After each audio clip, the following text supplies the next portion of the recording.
नमस्कार, रामात maths classes में आपका एक बार फिर स्वागत है।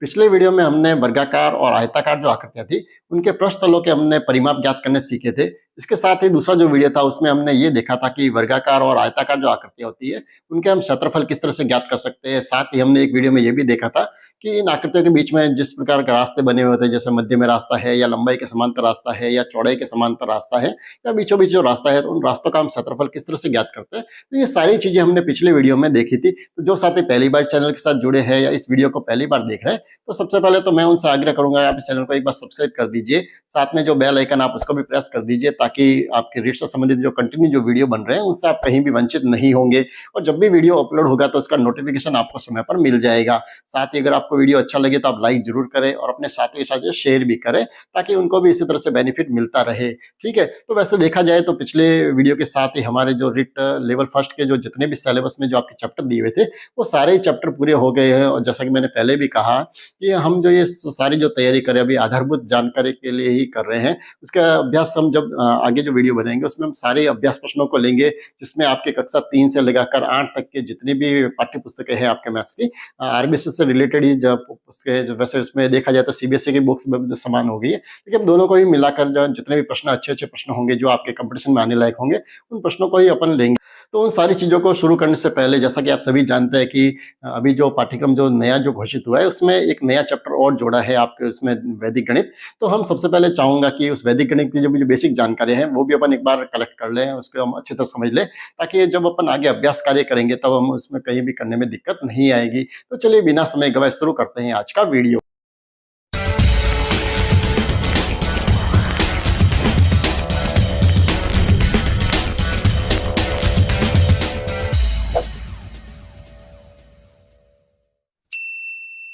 वीडियो की शुरुआत में सबसे पहले तो ये समझने की कोशिश करते हैं कि जो हमारा नया जो चैप्टर जुड़ा है हमारे सिलेबस में वैदिक गणित, तो उसका हमें उसमें क्या-क्या तो हमें सीखना है और कौन-कौन सा जो पाठ्यक्रम में चीज़ें शामिल की गई है। तो देखिए आपको वैसे आपको याद होता है जो हमने जो पाठ्यक्रम विश्लेषण जो किया था, विषय वस्तु विश्लेषण किया था एक वीडियो में, तो उसमें मैं ये बताया था कि ये जो चैप्टर जो जोड़ा गया है वैदिक गणित, ये वैसे अब देखा जाए तो पहले तो ये कक्षा 6 से लगाकर 10 तक की पाठ्य पुस्तकों में भी ये सारे इनके चैप्टर थे वैदिक गणित के। किसी में गुणा दिया हुआ था, भाग भी दिया हुआ था, वर्ग और वर्गमूल भी दिए हुए थे, घन और घनमूल भी दिए हुए थे। लेकिन अब जो है ये वैदिक गणित जो है वो सारे जो बड़ी जो क्लासें हैं 6 से लगाकर उन सब में से तो हटा दिया है। अब ये वैदिक गणित के जो चैप्टर जो बचे हैं वो केवल बचे हुए हैं कक्षा 3 से लगाकर 5 तक की पुस्तकों में। ठीक है, तो हम ये चाहेंगे कि कक्षा 3 से 5 में जो भी उसकी विषय वस्तु दी हुई है उस विषय वस्तु को अपन अच्छे से एक बार समझ लें ताकि आगे जब हम अभ्यास प्रश्न जो करेंगे उसमें को करने में कहीं भी दिक्कत नहीं आएगी। तो मैं आपको देखिए पहले तो वैसे विश्लेषण में तो मैंने सारा बता ही दिया था कि इसमें क्या क्या हमारा पढ़ना है।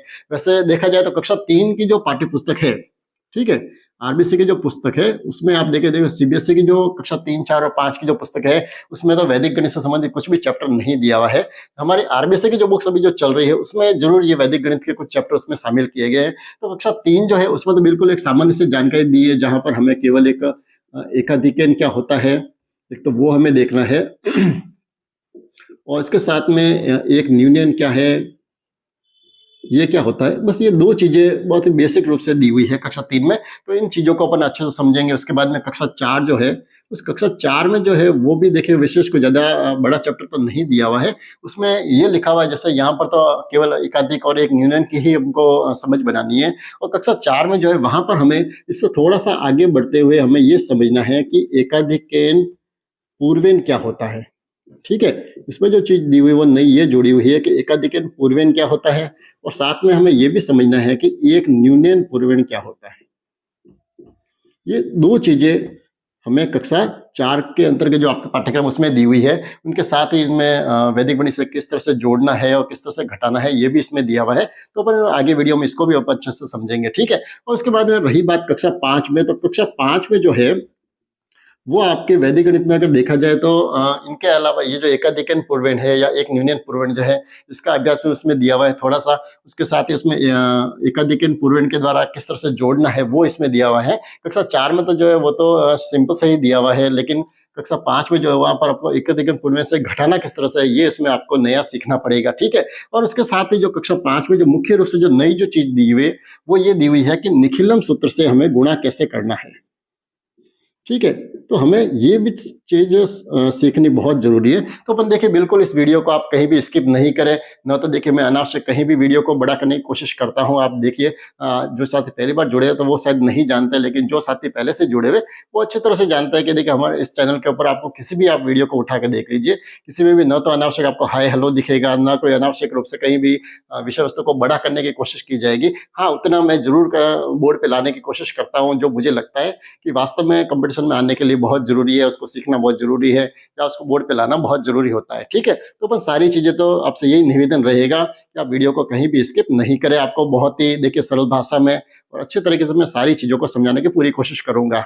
वैदिक गणित की शुरुआत में सबसे पहले कक्षा 3 का जो चैप्टर जो दिया हुआ है एकाधिक, वहाँ से हम शुरू करते हैं कि ये एकाधिक क्या होता है, ठीक है? कि एकाधिकन होता क्या है? चाहे एकाधिक कह दीजिए, एकाधिकेत कह दीजिए, एक ही चीज़ है, ठीक है? तो अब देखिए सबसे पहले तो देखिए नाम से स्पष्ट दिख रहा है हमको एक अधिक। देखिए 2 शब्द है इसमें, बहुत ही सिंपल सा आपको दिख रहा है, एक और अधिक। एक और अधिक से मिलकर बना है एकाधिकन, ठीक है? तो अब देखिए है क्या, सिंपल सा है। जैसे देखिए मैं आपके सामने एक संख्या लिखी, जैसे मैंने लिखी है 4, ठीक है? इस 4 का एकाधिक क्या होगा? तो हमें सीधा-सा दिख रहा है कि अगर हम 4 को 1 बढ़ा दें, तो वो हो जाता है 5। तो 4 का जो एकाधिक है वो है 5, ठीक है? ये तो हुआ सिंपल सी बात। अब देखिए वैदिक गणित में इस 4 को एकाधिक रूप में कैसे दर्शाते हैं? तो ये जो 4 जो लिखा हुआ है, इस 4 के ऊपर एक दशमलव का निशान बनाया जाता है, ठीक है? तो इस दशमलव के निशान का मतलब क्या है कि ये 4 जो है, ये 4 ना होकर 4 से 1 अधिक है। इसका अर्थ क्या हुआ? ये क्या है? 5 है, ठीक है? ऐसा कैसा अपन समझे, अगर 6 लिखा हो और कहीं पर एकाधिक का निशान लगा हुआ हो, तो इसका अर्थ क्या होगा? ये 6 ना होकर क्या होगा? ये 6 से 1 अधिक है, यानी ये क्या होगा? 7 होगा। यानी बहुत ही सिंपल सी चीज़ दी हुई है कक्षा 3 में। अब उससे आगे समझे अपन, जैसे अगर कहीं पर ये लिखा हुआ है अगर 10, ठीक है? और 10 के ऊपर अगर एकाधिक का निशान लगा हुआ है तो क्या होगा? वो 10 से 1 अधिक है, वो हो जाएगा 11, ठीक है? यहाँ तक तो बात सिंपल है। अब देखिए थोड़ा सा इसको और अच्छे से समझने की कोशिश करते हैं। अब अगर मैं यहाँ पर ये लिखूँ, जैसे लिखा हुआ है 12, ठीक है? और 12 का अगर मुझे एकाधिक करना है तो कितना होगा? बहुत ही सिंपल सा, आप सीधा दिख रहा है आपको कि 12 में अगर 1 जोड़ूँ तो ये हो जाएगा 13। अब देखिए अगर ये कॉन्सेप्ट अगर मैं यहीं तक आपको अगर समझाऊं तो शायद ये अच्छा नहीं रहेगा, फिर आप ये समझेंगे ये तो बिल्कुल रटने वाली प्रवृत्ति हो रही है। देखिए इस एकाधिक का मतलब सीधा ये नहीं है कि कहीं पर भी जैसे मैंने 12 लिखा है तो उसमें 1 जोड़ना है, और वो एकाधिक का मतलब इतना ही है कि उसमें केवल 1 जोड़ना है, ये कदापि नहीं, आप अच्छे से समझ लीजिए। अब देखिए यहाँ पर जो मैंने लिखा है, जैसे यहाँ तो मैंने क्या लिखा है, हमें ये देखना पड़ेगा कि ये एकाधिक का जो निशान है वो किस पर लगा हुआ है, उस अंक को 1 बढ़ाना है, न कि इस पूरी संख्या को हम 1 बढ़ा रहे हैं, ठीक है? क्योंकि यहाँ तक तो देखिए बिल्कुल सिंपल तरीके से मैंने यही बताया ताकि आपको ये पहले समझ में आ जाए कि एकाधिक का मतलब क्या होता है, ठीक? अब देखिए इसी संख्या को मैं आगे लिख रहा हूँ, जैसे मैंने यहाँ लिखा हुआ तो क्या है, 12 लिखा हुआ है। और अगर ये एकाधिक का निशान 2 की बजाय अगर 1 पर लगा हुआ आपको मिल जाए, तो देखिए कहीं ऐसा ना करें कि जल्दबाजी में आप फटाफट करें कि इस 12 का ही हमको तो एकाधिक लिखना है। हम इतना ही याद रखें कि नहीं, ऊपर जो निशान लगा तो एकाधिक का निशान है और इसको 1 बढ़ा के लिखना, इसका अर्थ 13 हो जाएगा, तो हमारा आंसर ये गलत हो जाएगा, ठीक है? तो इसको आप अच्छे से समझिए, इस एकाधिक का मतलब क्या है। जैसे यहाँ पर ये एकाधिक का निशान किस पे लगा हुआ है, 1 पे लगा हुआ है, इसका अर्थ है यहाँ पर इस 1 को मुझे 1 बढ़ाकर लिखना है, ठीक है? यानी यहाँ पर इस 1 का एकाधिक क्या होगा, 2, ठीक है? और पीछे ये क्या लिखा हुआ है, 2, यानी इसका अर्थ हो जाएगा इसका जो एकाधिक बनेगा वो कितना बन जाएगा, 22 बन जाएगा, न कि इसका एकाधिक 13 बनेगा, ठीक है? इसको और अच्छे से समझे अपन, जैसे मैंने एक संख्या लिखी है, थोड़ी बड़ी संख्या लिख के अपन इसको समझते हैं। जैसे मैंने लिखे हैं 453, ठीक है? ये एक संख्या लिखी मैंने। अब इसके ऊपर देखिए कहीं भी एकाधिक नहीं लगा हुआ है। अब अगर मैं इसके ऊपर एकाधिक लगाता हूं, जैसे मैंने एकाधिक का निशान इस 3 के ऊपर लगाया, ठीक है? तो अब ये संख्या क्या बन जाएगी, हम ये जानते हैं। देखिए 4, 5 और 3 का एकाधिक कितना हो जाएगा, 3 से एक अधिक कर देते हैं, यानी कितना हो गया ये 4, तो ये बन गए 454 बन गए, ठीक है? अब ये एकाधिक मान लो इसकी जगह अगर ये 5 के ऊपर लगा हुआ होता, कहाँ लगा हुआ था, 5 के ऊपर, तो ये संख्या क्या बन जाती।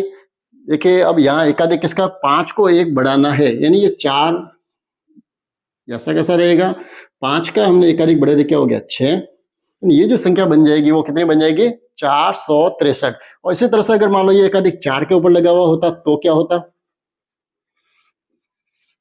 तो ये 400 की बजाय क्या हो जाता, 553 बन जाते।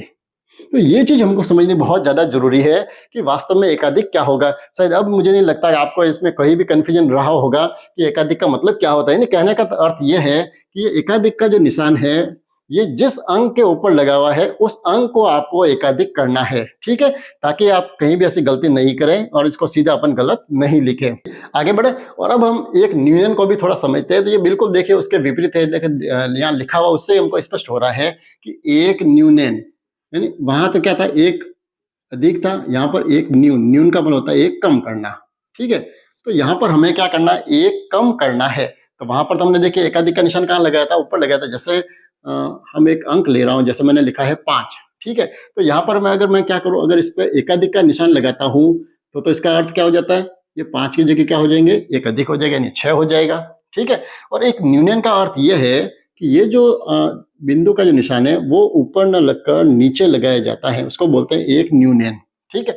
एक न्यूनन का अर्थ क्या होगा, इससे आपको एक कम करना है। यानी ये जो 5 जो है, ये 5 न होकर ये क्या कहलाएगा, ये 4 को प्रदर्शित करेगा, ठीक है। ये है एक न्यूनन। तो इसका भी तरीका बिल्कुल वैसा ही रहेगा जैसा आपने एकाधिक में देखा था। अगर वही अगर मान लो 2 अंकों की संख्या है और इसमें ये एक न्यूनन अगर 5 के नीचे लिखा हुआ है तो ये संख्या क्या बन जाएगी, एक 5 से कम हो जाएगा, यानी 24 बन जाएंगे। और यही अगर जैसे अगर ये 72 लिखे हुए हैं और ये एक न्यूनन का जो निशान है वो 7 के नीचे अगर लिखा हुआ है तो क्या होगा, हम कम किसको करेंगे, 72 के 71 न बनाकर ये क्या होगा, 7 की जगह 6 हो जाएंगे, यानी ये जो संख्या बनेगी वो क्या बन जाएगी, 62 बन जाएगी, ठीक है। और ये का ये जो अगर 3 अंकों की संख्या हो तो भी ऐसे ही निर्भर करेगा। ऊपर एक संख्या ले लेते हैं, जैसे अगर मैंने लिखा है 5, 6 और 8, चलो 4 अंकों की ले लेते हैं।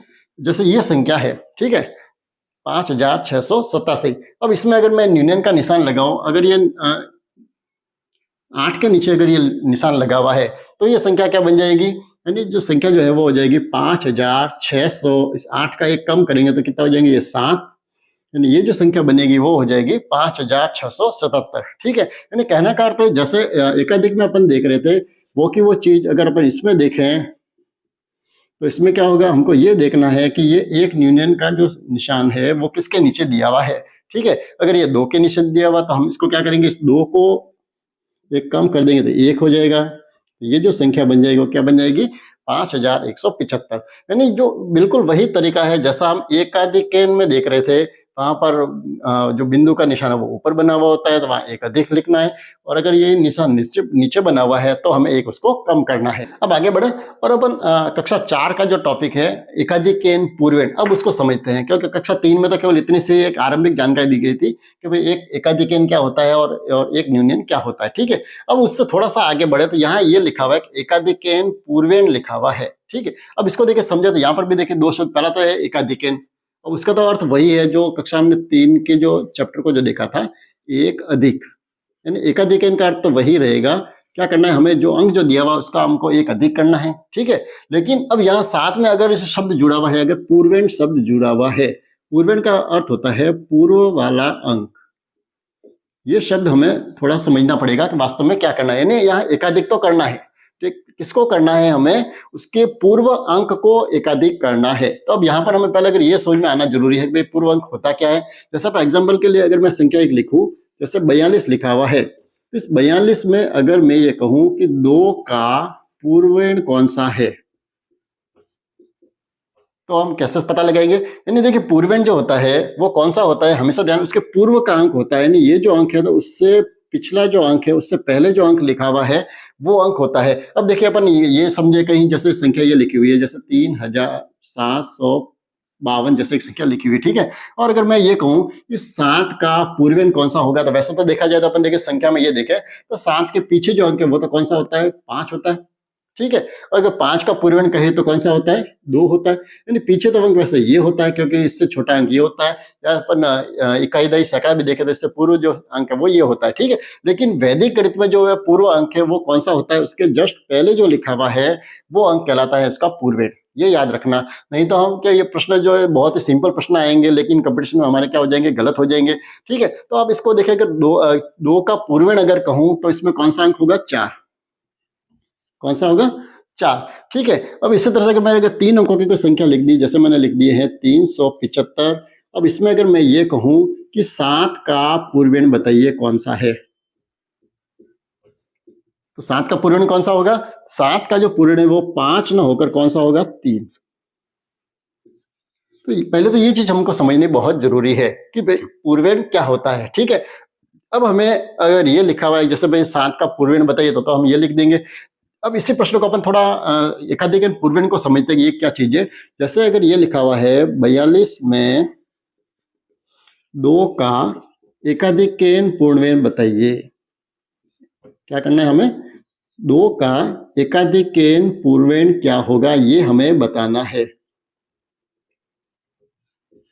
ठीक है, यानी इसका अर्थ ये हुआ कि ये जो संख्या जो है 42 जो है उसमें हमें एकाधिक तो करना है। क्या करना है हमें? एकाधिकन तो करना है, लेकिन किसको करना है? जो 2 का पूर्वेण है, यानी 2 के जो पहली संख्या कौन सी है? 2 का पूर्वेण कौन है यहाँ पर? 4। इस 4 का एकाधिक करना है, ये इसका मतलब है। यानी इस एकाधिक पूर्वेण को आप अच्छे से समझिए कि जैसे 42, अब ये जब भी प्रश्न जब भी आएगा तो उसमें ये जरूर लिखा हुआ आएगा कि आपको एकाधिक पूर्वेण कौन से अंक का करना है, ये लिखा हुआ जरूर मिलेगा। जैसे 42 लिखा हुआ तो ऐसा लिखा हुआ नहीं आ सकता कि सीधा लिखा हुआ कि 42 का एकाधिक पूर्वेण बताइए, ऐसा कभी नहीं आएगा। उसमें ये जरूर लिखा हुआ होगा कि जैसे 42 है तो उसमें हमें किसका एकाधिक पूर्वेण बताना है। जैसे यहाँ लिखा हुआ है 2 का एकाधिक पूर्वेण बताना है, मतलब ये क्या होगा? 2 का एकाधिक पूर्वेण कौन सा होगा? पहला तो 4, उसका हमें एकाधिक करना है, यानी 4 का एकाधिक क्या हो जाएगा? 5। यानी ये जो संख्या बनेगी वो कौन सी बन जाएगी? 52 बन जाएगी। ठीक है, अब इसी प्रश्न को ले अगर देखिए, अगर प्रश्न ये आ जाए कि 42 में 4 का एकाधिक पूर्वेण बताइए। ठीक है, तो अब देखिए यहाँ पर थोड़ी समस्या आ जाएगी, आपको भी सोचना पड़ेगा कि भाई यहाँ पर देखिए 42 जो है, इस 4 का पूर्वेण तो यहाँ कुछ है ही नहीं, तो हम इसका पूर्वेण हम कैसे बताएंगे? क्या ये ऐसा प्रश्न आ भी सकता है कि ये मैंने प्रश्न गलत लिखा है? तो बिल्कुल देखिए, वैदिक गणित में आप ऐसे प्रश्न भी आपको जरूर देखने को मिलेंगे, और कंपटीशन एग्जाम है तो बिल्कुल तो ऐसे जरूर अवश्य ही दिखेंगे ऐसे प्रश्न। तो जहां पर हमें क्या करना है, इसमें 4 का अगर एकाधिक पूर्वेण दिखना है तो मुझे क्या करना है? 4 के आगे जो अंक है उसका हमें एकाधिक बढ़ाना है। अब यहाँ समस्या ये आती है कि 4 के आगे तो कोई अंक ही नहीं है, तो देखिए हम क्या करना पड़ेगा, हमें इसको आगे ये मानना पड़ेगा कोई भी अंक नहीं तो 0 तो इसके आगे है ही है, तो हम 0 का एकाधिक करेंगे। इसका एकाधिक करेंगे हम 0 का। तो अब देखिए 0 का अब एकाधिक करेंगे तब ये संख्या क्या बन जाएगी? 0 का एकाधिक कितना होगा? 1, 4 और 2, यानी ये जो संख्या बन जाएगी वो बन जाएगी 142। यानी अगर 42 में अगर 4 का एकाधिक पूर्वेण कहें तो वो संख्या बन जाएगी 142। इससे भी बड़ी संख्या पर ले लेते हैं, जैसे एग्जांपल के लिए मेरे सामने एक संख्या है 2756। ठीक है, अगर अब इसमें मुझे अगर ये कहा जाए कि आपको एकाधिक पूर्वेण तो लिखना है, किसका लिखना है? अगर ये कहूं कि अगर मुझे 7 का एकाधिक पूर्वेण बताइए तो क्या होगा? अगर मुझे इस 7 का एकाधिक तो पूर्वेण कौन सा? इसका पहले तो इसका पूर्वेण देखें, इससे पूर्व कौन सा है? 2 है, तो 2 के ऊपर हमें एकाधिक का निशान लगाना पड़ेगा, यानी 2, 7, 5 और 6। इसका अर्थ ये संख्या कौन सी बन जाएगी?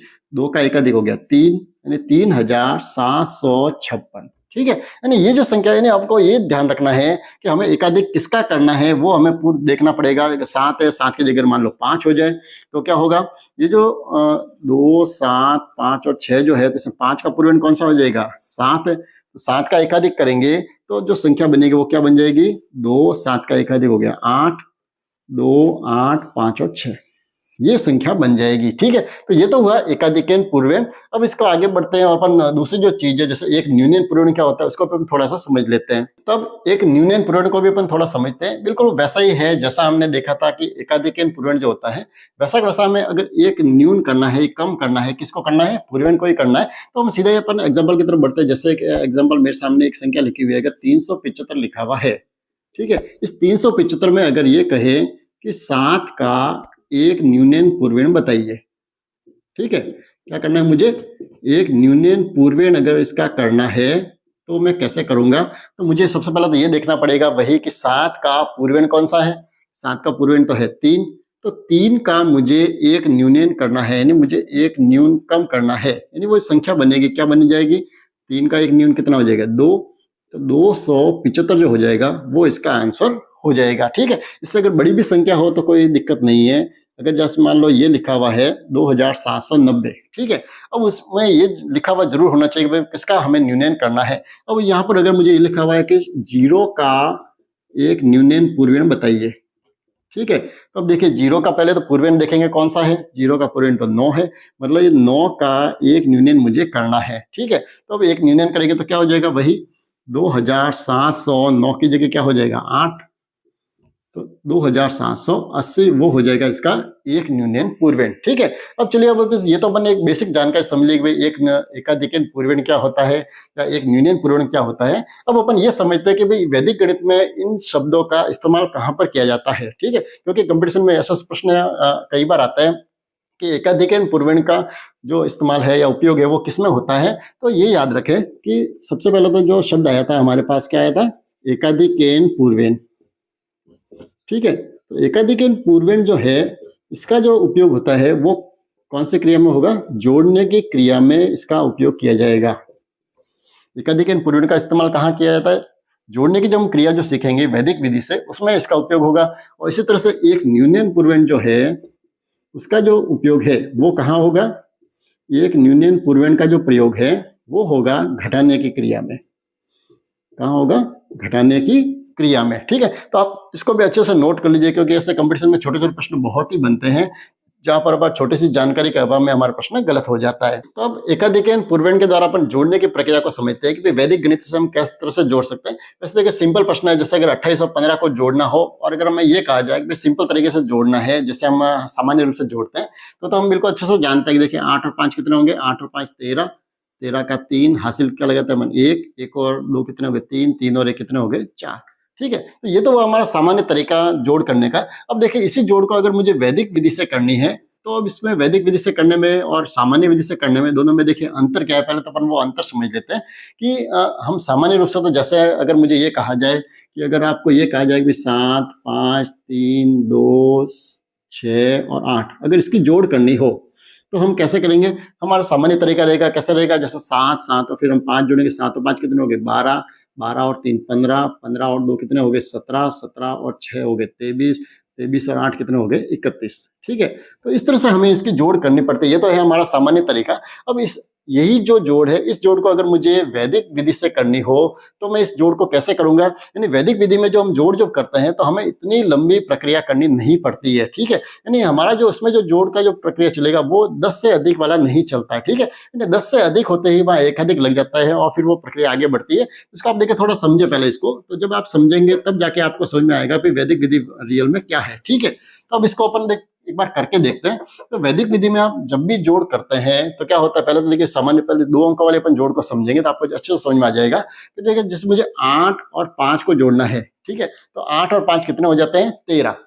तो यहाँ पर हमें क्या करना है, जब भी हमारे योग जो है वो 10 से अधिक हो जाता है, ठीक है, तो हम क्या करते हैं, वैसे 10 से अधिक होने पर हम हासिल लगाते हैं, ठीक है। और वो का वो काम है, यहाँ पर आपको हासिल न लगाकर उसकी जगह हमें एकाधिक लगाना पड़ता है, ठीक है। अब एकाधिक कहाँ लगेगा, तो एकाधिक जो लगेगा वो हमेशा ध्यान रखना, एकाधिक जो वो हमेशा पूर्वयन पर ही लगता है, इसीलिए इसको हमेशा साथ में पढ़ा जाता है कि एकाधिकन पूर्वयन क्या होता है, ठीक है। इसका उपयोग जोड़ में इसलिए किया जाता है क्योंकि इसका पूर्व जो है, देखिए आप उस समय अपन जब समझ रहे थे तब अपन समझ रहे पूर्वयन का मतलब तो पीछे वाली संख्या होनी चाहिए, लेकिन हम ये देखते हैं, देखिए आज तक आपको शायद ये समझ में नहीं आया होगा कि हम जब सामान्य रूप से जो जोड़ जो करते हैं, जैसे अगर मैं ये कहूँ कि 375 और 200 जैसे यहाँ 2 ले लिया, केवल यहाँ हासिल वाला मैं ले लेता हूँ, जैसे ये एक सवाल सामान्य लिया मैंने, तो देखिए जोड़ करते हैं 5 और 2 कितने हो गए 7, और यहाँ 7 और 8 कितने हो गए 15, और 15 की हासिल जो है वो अपन क्या लगाते हैं 1 लगाते हैं, ठीक है। अब लेकिन आपके दिमाग में कभी ये चीज आई क्या कि हम ये हासिल इधर ही क्यों लगाते हैं, इसकी वजह हम इधर क्यों नहीं लगाते, ठीक है। यानी जब हम कक्षा 3 में और 4 में पढ़ रहे थे तब आपके दिमाग में ये चीज आई, कई बार हम हासिल इधर भी लगाते तो सर कहते हैं ये तो आपके गलत हो गया, इधर हासिल नहीं लगती है, हासिल इधर ही लगती है, आगे ही लगती है। अब देखिए ये चीज आपको समझ नहीं आती है क्योंकि हम इतना उसमें मैच्योर नहीं होता है कि हम इस चीज को समझ सके।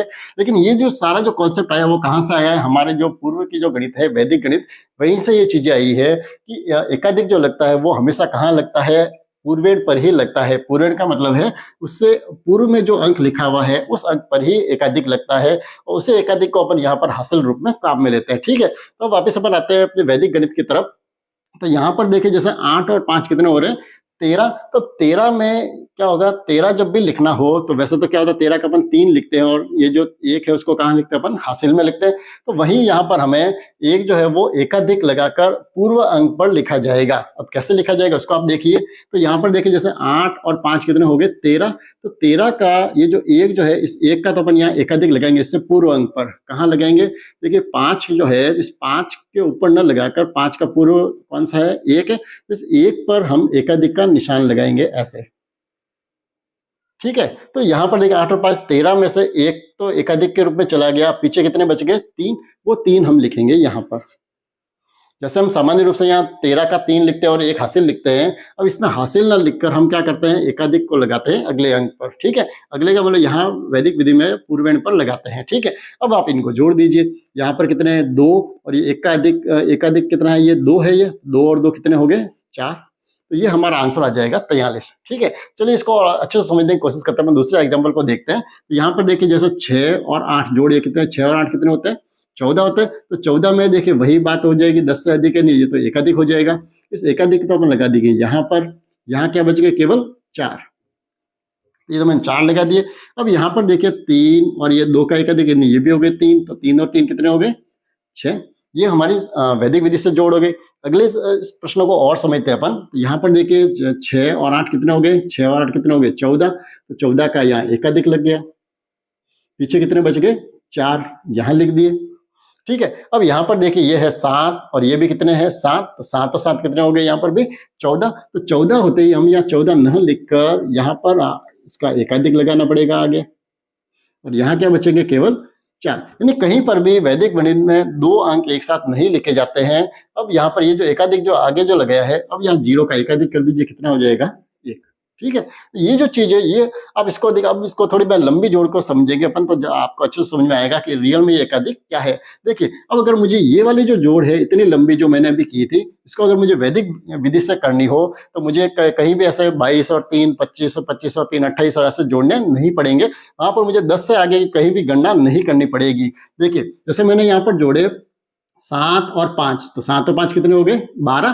तो 12 का मैंने यहाँ एकाधिक लगा दिया, पीछे कितने बच गए मेरे पास, केवल 2। अब 2 से आगे बढ़ू मैं तो 2 और 3 कितने हो गए, 5, 5 और 2 7, 7 और 6 कितने हो गए, 13। तो 13 होते ही यहाँ मैंने एकाधिक लगा दिए, यानी 13 में एकाधिक चला गया। यहाँ पर क्या है मेरे पास, 3, 3 और 8 कितने हो गए, 11, 11 के वापस एकाधिक चला गया, यानी यहाँ क्या बच गया, केवल पीछे वाला 1। यानी कहीं भी मुझे देखिए 10 से आगे यहाँ जोड़ने की आवश्यकता ही नहीं पड़ रही है। अब यहाँ पर मैं जोड़ दूँ, 0 का एकाधिक ये 1, ये भी 1 और ये भी 1, 1 2 और 3, तो ये मुझे मिल गई 31। यानी ये है हमारी प्रॉपर वैदिक गणित। यानी वैदिक गणित में हमें कहीं पर भी 10 से अधिक की गणना आपको नहीं करनी पड़ती है, ठीक है। तो अब 3 जो लाइन वाले प्रश्न इनको अपन अच्छे से समझते हैं करने की, कि इनको हम कैसे कर सकते हैं। बिल्कुल वही तरीका रहेगा जैसे मैंने ये बहुत लंबी जोड़ की है, वैसे अपन इनको करेंगे तो आसानी से कर सकते हैं।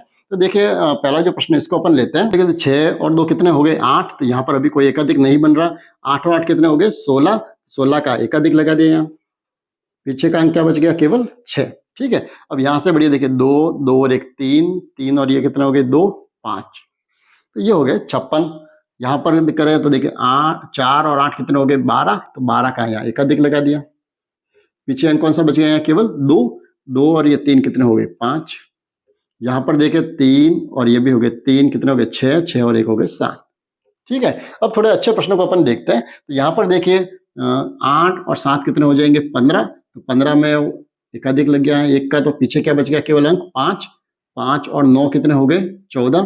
14 का वापस एकाधिक लग गया, यानी अंक क्या बच गया, केवल 4, ठीक है। अब इधर 6, 6 और ये कितने हैं, 2, 8, 8 और ये कितने हैं, 3, कितने हो गए, 11। तो 11 का एकाधिक लग जाएगा, और पीछे वाला 1 यहाँ लिख देंगे, और ये क्या हो गया, 1। ये हो जाएगा 114, ठीक है। तो ये होता है वैदिक विधि से जोड़ने का तरीका, यानी कौन से तरीके से, एकाधिक के पूर्वेण के द्वारा जोड़ना। 2 अच्छे प्रश्नों की तरफ बढ़ते हैं आगे। तो पहला जो प्रश्न है वो एक थोड़ा बड़ा जोड़ मैंने ली है, इसको अपन देखिए वैदिक एकाधिक के पूर्वेण के द्वारा जोड़ने की कोशिश करते हैं, ताकि हमारा जो कॉन्सेप्ट है वो हमको अच्छे से बिल्कुल क्लियर हो जाए कि वास्तव में जोड़ कैसे करनी है। देखिए तो सबसे पहले अपन यहाँ से चले, देखिए 4 और 7 कितने हो गए, 11। तो 11 होते ही यहाँ मैंने एकाधिक लगा दिया, ठीक है। आप देखिए दिमाग में ये सोचते जाइए, जैसे 11 हो गए तो ये वाला एकाधिक होते ही अब हमारे पास अंक क्या बचा है, केवल एक बचा है। ठीक है, यानी 7 और 4 जैसे 11 हुए तो इस 11 का मान एकाधिक तो यहाँ लगे, तो यहाँ क्या बच गया, केवल एक। एक और दो कितने हो गए, 3। ठीक है, ये लाइन तो पूरी हो गई। अब इस लाइन अगले लाइन को अपन जोड़ने की कोशिश करें। देखिए 2 और ये एकाधिक मैंने जोड़ दिया, नहीं तो कितने 6, तो 6 और 2 कितने हो गए, ये 8। 8 और 6 कितने हो रहे हैं, 14। तो 14 होते ही आगे वाला तो एकाधिक लग गया। पीछे अंक कौन सा बचा यहाँ पर, 4, तो 4 के मैंने 4 लिख दिए। ठीक है, अब आगे बढ़े तो देखिए 5 और ये 6 कितने हो गए, 5 और 6 कितने होते हैं, 11। तो 11 का यहाँ एकाधिक लग गया। यहाँ पर क्या बच गया, केवल एक। एक और ये कितने हैं यहाँ पर, 9 का एकाधिक यानी 10 है, तो 1 और 10 कितने हो गए, 11। तो 11 का वही वापस एकाधिक लगाना पड़ेगा। तो यहाँ पीछे अंक कौन सा बचा, केवल 1। तो ये इस लाइन की भी पूरी होगी। अब इस लाइन को अपन करें तो यहाँ पर देखिए 7 और ये क्या है, 8। 7 और 8 कितने हो रहे हैं, 15। तो 15 का यहाँ पर मैंने एकाधिक लगा दिया। ठीक है, यहाँ पर अब अंक क्या बच रहा है मेरे पास, 5 हो रहे हैं। तो 5 और ये 4, 5 और 4 कितने हो रहे हैं, 9। तो ये मैंने लिख दिए 9। यहाँ पर कोई एकाधिक नहीं बन रहा, और 0 का एकाधिक यहाँ पर क्या है, 1। तो ये हो गए 19,143। ये इसका आंसर हो गया। अब चलिए इससे भी थोड़ा एक बड़ा प्रश्न ले लेते हैं, फिर अपन एकाधिक एक यूनियन पूर्वण के द्वारा घटाना कैसे करना है वो अपन समझेंगे। ठीक है, तो यहाँ पर देखिए वही 5 और 6 कितने हो रहे हैं, 11। तो 11 का मैंने एकाधिक लगा दिया, यहाँ बच गया 1। 1 और 6 कितने हो गए, 7। यहाँ पर 7 और ये 4 कितने हो गए, 11। 11 का एकाधिक लग गया, यहाँ बच गया 1। 1 और 9 कितने हो गए, 10। 10 का वापस एकाधिक लग गया, यहाँ बच गया 0। 0 का मैंने 0 लिख दिया। अब यहाँ पर 9, 9 और ये 8 कितने हो गए, 9 और 8 कितने होते हैं, 17। तो 17 का यहाँ एकाधिक लग जाएगा, यहाँ बच गए 7। 7 और 3 कितने हो गए, 10। तो 10 का वापस एकाधिक लग गया, यानी 0 बच गया। और यहाँ पर 1 और 1 कितने हो गए, 2। तो इस तरह से हम एकाधिक पूर्वण के द्वारा हम वैदिक विधि से अच्छे से जोड़ना कर सकते हैं, जहां पर हमें कहीं पर भी देखिए 10 से आगे के आपको कहीं भी जोड़ करने की आवश्यकता इसमें अपन को नहीं पड़ती। आगे बढ़ते हैं और अब एक न्यूनयन पूर्वण के द्वारा व्यवकलन या घटाने की क्रिया कैसे की जाती है उसको अपन थोड़ा सा समझते हैं। देखिए वैसे अपन घटाने की सामान्य क्रिया जो जानते हैं वो कैसे जानते हैं, अपन वही जानते हैं। जैसे 3 में से अगर मुझे 7 अगर घटाने हो तो हम जानते हैं ये इसमें से माइनस नहीं हो सकता, तो हम क्या करते हैं, यहाँ से हम उधार लेते हैं। ठीक है, और यहाँ से उधार लेके हम क्या करते हैं, कम करते हैं। और यहाँ पर हम कितने करते हैं इसको, 13। फिर 13 में से 7 माइनस करके यहाँ लिखते हैं, और फिर 3 में से माइनस करके यहाँ हम लिखते हैं। ये तो हुई हमारी सामान्य घटाने की क्रिया। अब यहाँ पर देखिए वैसे देखा जाए तो हम क्या कर रहे हैं, यहाँ पर हम एक कम कर रहे हैं, तो वो का वो काम हमें इसमें भी करना है। एक न्यूनयन पूर्व वाले को एक न्यून करना है। ठीक है, तो इतना तक तो काम सही समान रहेगा, लेकिन व्यवकलन की जो क्रिया है वो थोड़ी सी सामान्य जो क्रिया है उससे थोड़ी सी अलग है। ठीक है, तो इसको भी अपन अच्छे से समझ लेते हैं कि हमको ये क्रिया कैसे करनी है। अब इसके लिए जरूरी होगा कि ये जो क्रिया समझ ली उससे पहले हमको एक नई चीज जो है वो हमको समझने पहले जरूरी होगी कि परम मित्र अंक क्या होता है, क्योंकि इसकी हमको इसमें जरूरत पड़ेगी, तब जाके अपन व्यवकलन की क्रिया कर पाएंगे। ठीक है, क्योंकि परम मित्र अंक हम नहीं समझेंगे तो हम ये घटाने की जो क्रिया है वो हम अच्छे से नहीं कर पाएंगे। ठीक है, तो अब देखिए परम मित्र अंक होते क्या है। तो परम मित्र अंक आपको सीधा सा याद रखना है कि ऐसे दो अंक जिनका योग जो है वो कितना होता है, 10, वो दोनों परम मित्र होते हैं, वो परम मित्र अंक होते हैं। बहुत सामान्य सा शब्द है। देखिए जैसे अगर मैं ये कहूं कि 1 का परम मित्र अंक कौन सा होगा, अगर मुझे ये कहा जाए कि 1 का परम मित्र अंक कौन सा होगा, तो मुझे ये देखना है कि भाई 1 में मैं ऐसे कौन सी संख्या जोड़ूं कि उसका योग कितना हो जाना चाहिए, 10 हो जाना चाहिए। तो मुझे ध्यान है कि अगर 1 में 9 जोड़ा जाए तो उसका योग कितना हो जाएगा, 10। तो 1 का परम मित्र अंक जो है वो कितना है, 9। ठीक है, तो इसी तरह से अगर 2 का परम मित्र अंक कहा जाए तो कितना होगा, 8। अगर 3 का परम मित्र अंक कहे तो कितना हो जाएगा, 7, क्योंकि दोनों का योग कितना हो रहा है, 10। इसी तरह से अगर 4 का परम मित्र अंक कहें तो कितना होगा, 6। और केवल मात्र एक ऐसा अंक है 5 जो है उसका परम मित्र भी उसी के बराबर होता है। 5 के बराबर कौन सा होता है, 5। ठीक है, यानी ये प्रश्न कंपटीशन में कई बार आ चुका है कि ऐसे कौन सा अंक है जिसका परम मित्र अंक उसके समान होता है। ठीक है, तो वो कौन सा अंक है, 5। ठीक, उसके आगे बढ़े तो 6 का परम मित्र अंक कौन सा हो जाएगा, 4। जैसे 4 का परम मित्र अंक है 6, तो 6 का परम मित्र कौन सा हो जाएगा, 4। इसी तरह से 7 का परम मित्र अंक कौन सा होगा, जैसे 3 का 7 है तो 7 का क्या हो जाएगा, 3। 8 का परम मित्र अंक 2, और 9 का परम मित्र अंक अगर कहे तो क्या हो जाएगा, 1। ठीक है, तो ये हमें परम मित्र अंक जो है उसकी हमें जानकारी होनी चाहिए, तब जाकर हम घटाने की जो क्रिया है उसको हम बेहतर तरीके से समझ पाएंगे। ठीक है, तो अब प्रश्न की तरफ लौटते हैं कि अब मुझे अगर जैसे 43 में से 17 माइनस करने हैं, घटाने हैं, तो अब मैं कैसे करूंगा? तो मुझे पहले तो यही देखना है कि 3 में से मैं 7 घटाने हैं, तो 3 में से 7 तो माइनस नहीं हो सकते, तो मुझे क्या करना है, इसका जो पूर्व जो है, इसका जो 3 का जो पूर्वण है, पूर्वण कौन सा है इसका पूर्वण? 4, तो 4 को हमें एक न्यूनयन करना है। न्यून का मतलब एक नीचे इसके पॉइंट लगाऊंगा तो एक न्यून हो जाएगा। ठीक है, तो ये तो काम हो गया नहीं। अब ये तो 4 की जगह क्या बन गए? 3। अब मुझे क्या करना है? अब यहाँ पर मुझे इसको 13 नहीं करना है। ठीक है, तो 13 नहीं करना है तो फिर हम इस 3 में से 7 को कैसे माइनस करेंगे? तो यहाँ पर आपको क्या करना पड़ता है कि हमें 3 में से 7 को न तो घटाने हैं यहाँ पर, ठीक है, न हमें यहाँ से कुछ उधार लेना है। हमें क्या करना है? हमें ये करना है कि 3 में से हम जानते हैं कि 3 में से हम 7 माइनस तो नहीं कर सकते, तो हमें यहाँ पर क्या करना है? 7 का जो परम मित्र जो है, 7 का जो परम मित्र है उसको हमें इसमें जोड़ना है। यानी वैदिक विधि यह कहती है कि अगर आप इस अंक में से इस अंक को अगर नहीं घटा सकते तो आप क्या कीजिए, एक न्यूनयन लगा दीजिए और उसका जो परम मित्र है उस परम मित्र को इसमें जोड़ के लिख दीजिए। ठीक है, तो अब यहाँ पर अपन को क्या करना पड़ेगा? यानी 7 का पहले तो मुझे ये देखना है कि 7 का परम मित्र अंक कौन सा है। तो 7 का परम मित्र अंक तो है 3, तो मुझे ये जो इस परम मित्र यहाँ पर क्या है? 3 है, तो 3 को इस 3 में मुझे जोड़ के लिखना है। 3 और 3 कितने हो जाएंगे? 6।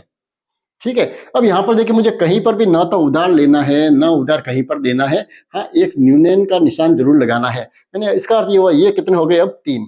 ठीक है, अब 3 में से यहाँ पर मैं एक तो कम कर सकता हूँ, तो 3 में से एक कम कर दिया, कितने बच गए? 2। ये इसका आंसर हो गया 26। ठीक है, इसको थोड़ा और अच्छे से समझते हैं, अपन दूसरे प्रश्नों को करते हैं। यहाँ पर देखिए 4 में से 7 माइनस हो सकते हैं क्या? नहीं हो सकते। मतलब मुझे इसके पूर्व अंक को पहले तो एक न्यूनयन करना है। ये मैंने एक न्यूनयन का निशान लगा दिया। ठीक है, तो अब यहाँ पर मुझे क्या करना है? 4 में से 7 तो माइनस नहीं हो सकते, तो मुझे 7 का परम मित्र वापस ढूंढना है। कितना होगा? वही अपन ने अभी देखा था, कितना होगा 7 का परम मित्र? 3। तो 3 में 4 जोड़ दीजिए, 3 और 4 कितने हो गए? 7। यहाँ पर कितने हो गए?